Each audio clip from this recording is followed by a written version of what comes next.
Assalamu alaikum students, welcome again to my channel, The Rises of Literature. I hope all of you will be salubrious. Today we are going to discuss a short story that is Strong Horse Tea, and it is written by Alice Malsnoy Walker. और Alice मैस्लर walker जो है ये African American author है और एक poor family से belong करती थी। और इनकी जो थीम्स हैं जो इन्होंने अपनी राइटिंग के अंदर यूज़ किए हैं वो रेशियल डिस्क्रिमिनेशन है, जेंडर डिस्क्रिमिनेशन है और वाइट्स और नॉन वाइट्स के साथ जो एक रेशियल डिस्क्रिमिनेशन चल रही थी साउथ अफ्रीका के अंदर जब वाइट्स रूल करे थे 1948 से लेके 1992 तक के टाइम पीरियड के दौरान। तो वहाँ पे जो क्या हुआ कि वाइट्स ने जो थे कुछ ग्रुप्स बना दिए, दो ग्रुप्स बना दिए, एक वाइट्स का एक नॉन वाइट्स का। वाइट्स में उन्होंने खुद को रखा और नॉन वाइट्स में उन्होंने ब्लैक और जो ब्लैक और कलर्ड पीपल जो थे उनको रखा और उनके साथ वो रेशियल डिस्क्रिमिनेशन करते थे। यहाँ तक के जो वाइट्स के जो लिविंग एरियाज थे या जो कि वर्किंग प्लेसेस थी वहाँ पे ब्लैक्स को जाने की इजाज़त नहीं थी। तो इस तरह बहुत सारी जो थी वो डिस्क्रिमिनेशन वगैरह वहाँ पे चल रही थी। तो उसकी बेस पे इनकी जो राइटिंग है वो सारी लिखी गई है। और इनके साथ क्या हुआ था बचपन में, इनके साथ एक एक्सीडेंट भी हुआ कि जब इनके जो छोटा भाई था उससे गलती से जो है वो गन से फायर हो गया था और इनकी एक आंख जो थी वो डैमेज हो गई थी। और क्योंकि इनके फाइनेंशियल थोड़े से इश्यूज चल रहे थे तो ये प्रॉपर ट्रीटमेंट नहीं इनके फादर करवा पाए, जिसकी वजह से ये एक आंख से जो है वो ब्लाइंड हो गई थी। तो ये तो अब हमने ऑथर का थोड़ा सा इंट्रो देख लिया। अब हम स्टोरी की तरफ आते हैं जो है strong horse T. Strong horse T actually जो हॉर्स का यूरिन होता है उसको बोलते हैं। अब हम देखते हैं कि इसका स्टोरी से क्या रिलेशन। कैरेक्टर्स में नंबर वन पे हमारे पास एक ब्लैक वुमेन है जो कि as a mother role play कर रही है स्टोरी के अंदर। और वो जो है उनका नाम है रैनी टूमर। और इनका एक बेटा है, शी हैज ओनली चाइल्ड और उसका नाम है स्नूक।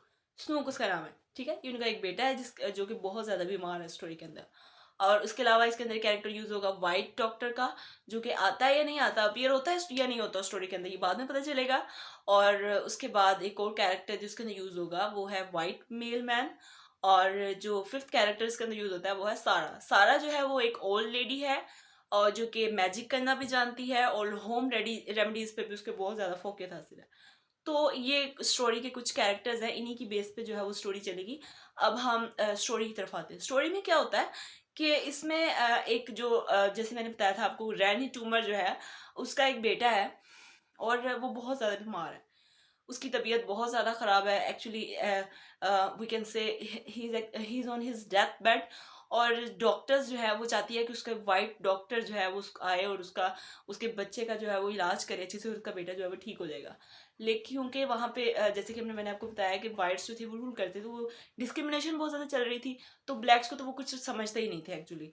तो वो बहुत ज़्यादा कोशिश करती है कि कोई वाइट डॉक्टर आए और उसके बेटे का जो है वो इलाज करे और ताकि वो प्रॉपर ठीक हो जाए। लेकिन कोई डॉक्टर वगैरह जो है वो यहाँ पे नहीं आ रहा होता।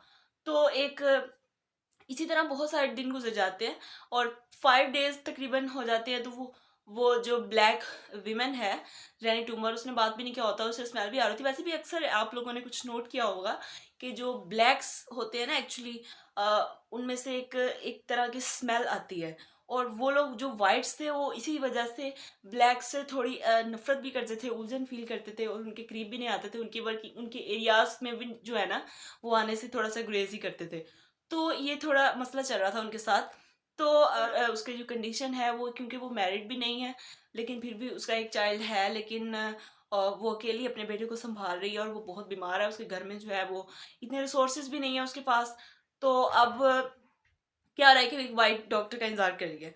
तो वहाँ पे क्या होता है कि एक वाइट मेल मैन जो है वहाँ पे आता है, जो कि सर्कुलर वगैरह यहाँ पे जो है वो डिस्ट्रीब्यूट करता है लोगों के घरों में। वो एक वाइट है, ठीक है। और वहाँ पे वो जब सभी घरों में जब डिस्ट्रीब्यूट करता है तो वो सिर्फ ये भी बोलती है कि जो तुम मुझे सर्कुलर वगैरह दे रहे हो, सर्कुलर मतलब कि किसी भी जैसे कि हम बोलते हैं कि किसी भी चीज़ का जो इश्तिहार होता है, जिसके ऊपर बहुत सारी इमेजेस वगैरह होती हैं, या किसी चीज़ को सेल करने के लिए किसी में कोई एडवर्टीजमेंट दी होती है, तो ये सारी चीज़ें होती है। वो से डिस्ट्रीब्यूट करता है, बहुत सारे सभी लोग घरों में डिस्ट्रीब्यूट करके जाता है। तो इवन कि उसको बोलती भी है कि मेरे पास तो इतने पैसे नहीं है कि मैं सब कुछ इसके ऊपर बना हुआ है या जो जिस चीज़ का इसमें एडवर्टीजमेंट दिया गया है, मैं तो उसको खरीद नहीं सकती। तो लेकिन वो बोलता है कि हम जो हैं ये हम डिस्क्रिमिनेशन नहीं करते, कोई पुअर है या कोई रिच है, हम उसमें डिस्क्रिमिनेशन नहीं किए बगैर सबको जो है ये डिस्ट्रीब्यूट करते हैं।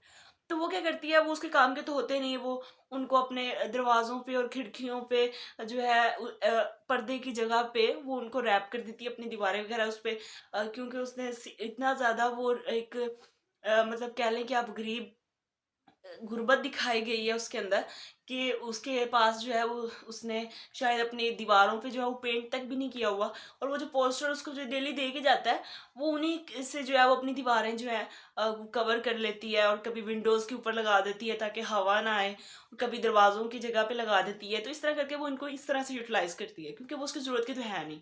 अब दूसरी बात ये है कि वो उसको बोलती है कि मेरा बेटा जो है वो बहुत ज़्यादा बीमार है, तो मैं चाहती हूँ कि तुम किसी अच्छे से डॉक्टर को, वाइट डॉक्टर को ले आओ, ताकि वो मेरे बेटे का इलाज कर दे और मेरा बेटा जो है बिल्कुल ठीक हो जाए। लेकिन वो उसको बहाने बनाता है कि अच्छा मैं आज लेकर आऊँगा डॉक्टर को, या मैं कल लेकर आऊँगा, वो आ जाएगा, तुम्हारा बेटा बिल्कुल ठीक हो जाएगा। वो इस तरह जो है ना वो बहाने बनाता रहता है। अब जो एक सारा है, जो एक ओल्ड लेडी है, होम रेमेडीज़ में भी उसको बहुत ज़्यादा वो एक्सपर्ट है, और मैजिक में भी एक्सपर्ट है, और वो उसको बोलती है कि मैं तुम्हारे अपनी होम रेमेडीज़ से ही तुम्हारे बेटे का जो है ना वो इलाज कर दूंगी, तो कोई वाइट डॉक्टर जो है वो यहाँ पे आने वाला नहीं है। तो लेकिन जो रैनी ट्यूमर होती है उसको कहीं ना कहीं एक होप होती है कि नहीं, कोई तो वाइट डॉक्टर जो है वो आएगा और मेरे बेटे का इलाज करेगा, क्योंकि वो वाइट मेल मैन जो है वो उस पर प्रॉमिस भी करके जाता है कि मैं उस किसी ना किसी डॉक्टर को लेके आऊंगा। फिर वो एक दिन वो खुद भी विजिट करता है, उसके बेटे को देखता है, और जब उसका कोशिश करता है कि शायद वो उसके करीब जाए, लेकिन वो नहीं जा पाता क्योंकि उनमें से स्मेल बहुत ज़्यादा आ रही होती है। इस तरह करके वो उसको मतलब डॉक्टर भी नहीं कोई आता, और इस तरह उसका बेटा जो होता है वो और ज़्यादा से ज़्यादा जो है वो बीमार होता जा रहा है। अब सारा जो होती है वो उसको कहती है कि कोई डॉक्टर नहीं आने वाला, तो तुम इसका इलाज जो है वो मुझसे करवा लो। वहाँ पे वो उसकी बात मान लेती है। जब उसको लगता है कि मेरा बेटा जो है वो मरने वाला है, तो मुझे जो है वो कुछ तो करना होगा। तो वो एक्चुअली उससे ही अपना इलाज करवाने के लिए, अपने बेटे का इलाज करवाने के लिए रज़ामंद हो जाती है। तो सारा जो है वो उसको बोलती है कि तुम्हारे बेटे को ठीक करने के लिए मुझे जो है वो एक स्ट्रॉन्ग हॉर्स टी की ज़रूरत है। स्ट्रॉन्ग हॉर्स टी, जैसे मैंने आपको बताया कि हॉर्स का यूरिन जिसके बोलते हैं उसको, और ये उसी के नाम पे जो है वो पूरी स्टोरी बेस्ड है। और वो क्या करती है कि बाहर बारिश बहुत ज़्यादा हो रही होती है, कि सभी चीज़ों को जो है वो किसी भी चीज़ की परवाह नहीं करती, बारिश भी हो रही है, लेकिन उसके पास कोई बर्तन तक नहीं होता कि वो जिस बर्तन में हॉर्स का टी मतलब स्ट्रॉन्ग हॉर्स टी वहां से लेकर आया, घोड़े का जो यूरिन है वो किस किस बर्तन में लेकर आया, उसके पास बर्तन भी नहीं होता। वो क्या करती है कि अपना जो उसने शूज पहने हुए होते हैं, वो एक जूता उतारती है, और उस जूते के अंदर जो है वो उस स्ट्रॉन्ग हॉर्स टी को जो है वो उसके अंदर डालती है और उसको लेकर आती है। जब वो लेकर आने लगती है तो उसके अंदर एक सुराख हुआ होता है, जिसकी वजह से उसका जो वो हॉर्स ट्री होता है वो गिरना शुरू हो जाता है। ठीक है, वो क्या करती है कि अब वो उसको उस सुराख से, क्योंकि वो बाहर ना निकले, तो वो क्या करती है कि उसको अपने दांतों से अपने मुंह में लेके उसको दबा लेती है, ताकि जो वो यूरिन है घोड़े का वो ज़ाया ना हो। तो आप यहाँ पे उसकी ममता चेक करें कि वो अपने बेटे को बचाने के लिए किस हद तक जा रही है कि वो बिल्कुल ठीक हो जाए।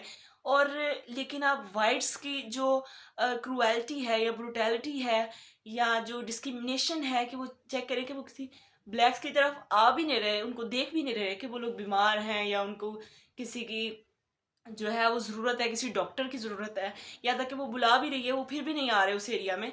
तो यहाँ पे बहुत ही एक हमें ओप्रेशन नज़र आता है, और बहुत ही क्रुएल्टी नज़र आती है वाइट्स की कलर्ड पीपल के ऊपर, या नॉन वाइट्स के ऊपर, जो कि उन्होंने उन्होंने खुद ही ग्रुप बनाया, और इस तरह से डिस्क्रिमिनेशन वगैरह जो चल रही थी। तो आप वहाँ पे देखें कि उसने अपने बेटे की जान बचाने के लिए किया, कुछ नहीं किया। तो वो क्या होता है, एक ट्रेजेडी हो जाती है जब वो वापस वहाँ पे पहुँचती है घर पे, तो वहाँ पे उसके बेटे की जो है वो डेथ हो चुकी होती है। तो ये एक ट्रेजेडी उसके साथ हो जाती है वहाँ पे, और उसकी सारी जो मेहनत होती है, या यहाँ तक कि उसने जो भी कुछ किया अपने बेटे के लिए, जो उसको बचाना चाहती थी, वो नहीं कर पाई। तो यहाँ पे जो है वो स्टोरी ख़त्म हो जाती है। इसके अंदर हमने देखा कि वाइट्स जो थे उन्होंने किस तरह से ब्लैक्स को प्रेस करके रखा हुआ था, और उनके साथ जो डिस्क्रिमिनेशन वो कर रहे थे। और क्या बेशक वो ब्लैक थे, लेकिन कलर की बुनियाद पे उनकी ज़िंदगी की अहमियत को तो झुटलाया नहीं जा सकता ना। लाइफ जो है वो चाहे ब्लैक की हो, वाइट की हो, कलर्ड की हो, वो तो उतनी ही इंपॉर्टेंस रखती है जितनी कि बाकी सब की इंपॉर्टेंस रखती है। तो किस तरह से उन्होंने डिस्क्रिमिनेशन की, किस तरह से उन्होंने फ़र्क किया, और ब्लैक्स के एरियाज़ में भी नहीं आना चाह रहे थे डॉक्टर, इवन कि वो, हालांकि वो डॉक्टर थे। डॉक्टर का तो काम होता है कि चाहे कोई गरीब हो, अमीर हो, कैसा भी हो, वो उसका इलाज करे, उसकी ज़िंदगी को बचाए। लेकिन वहाँ पे जो किस टाइप का जो है वो रूल चल रहा था। तो अब यहाँ पे स्टोरी जो है वो हमारी ख़त्म हो जाती है। इसके अंदर थीम्स जो डिस्कस हुए हैं वो है, जैसे कि मैंने आपको बताया, कि रेशियल डिस्टिंक्शन का, क्लास डिस्टिंक्शन का, और विशेस और डिज़ायर्स जो थी उस रैनी ट्यूमर की, जो अपने बेटे के लिए वो चाहती थी कि उसके लिए एक अच्छा डॉक्टर आए, उसका इलाज करे और उसका बेटा जो है वो बिल्कुल ठीक हो जाए। तो और फिर लॉस ऑफ फेथ नज़र आता है वाइट्स के ऊपर, जो कि रैनी ट्यूमर का ख़त्म हो जाता है। पहले उसको बहुत ज़्यादा उम्मीद होती है कि शायद कोई डॉक्टर आएगा, उसके बेटे का इलाज करेगा, उसका बेटा ठीक हो जाएगा, लेकिन कोई डॉक्टर नहीं आता। फिर उसका जो ये फेथ होता है वाइट्स के ऊपर, वो ख़त्म हो जाता है, और फिर वो सारा से बोलती है कि अब तुम जो है वो मेरे बेटे का इलाज करो। स्टूडेंट्स, यहाँ पे हमारी वीडियो जो है ख़त्म होती है। उम्मीद है आपको पसंद आई होगी, समझ में भी आ गई होगी। और सब्सक्राइब कर दीजिएगा मेरे चैनल को अगर आपने अभी तक मेरे चैनल को सब्सक्राइब नहीं किया। और अल्लाह।